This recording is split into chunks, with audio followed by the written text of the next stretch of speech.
A concern that often pops up in conversations about self-compassion is the fear of getting too lazy and comfortable when we are compassionate to ourselves.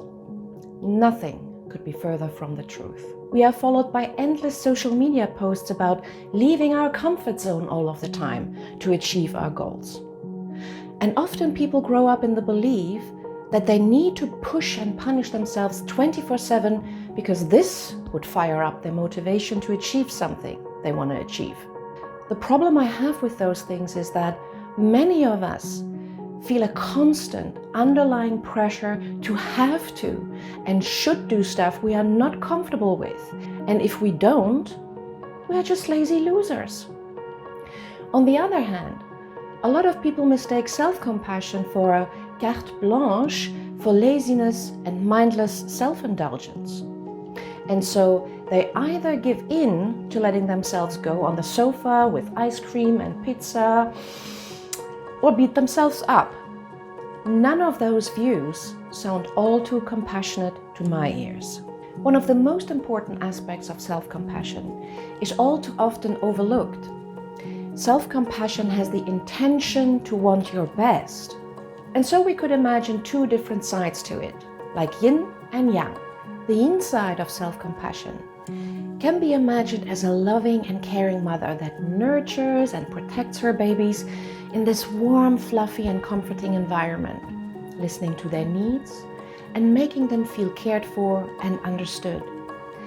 The yang side of self-compassion is the same mother guiding her babies into the world, still being protective by setting boundaries and teaching them to become powerful and confident out there in the wild. It is this side with motivation and inner fire, the drive to do things, to become active. Both sides exist in us at the same time. The art is to find the balance between the two of them. Suppressing either side just disrupts our well-being. When we begin to trust and recognize which side is needed at what moment, we can give more of that to ourselves. We learn to listen when our best is to take a rest and when our best is to become active. That is self-compassion. I am diving deep into the topic of self-compassion right now because I think it is still so overlooked and underestimated in value to our lives. Actually, it's the ultimate power move.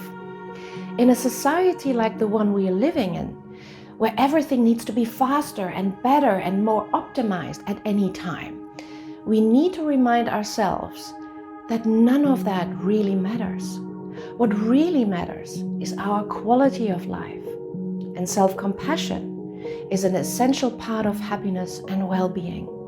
I am working on a program for you right now if you want to learn and cultivate more self-compassion. When you are hard and mean a lot of the time to yourself, this could be just the thing for you. Stay tuned.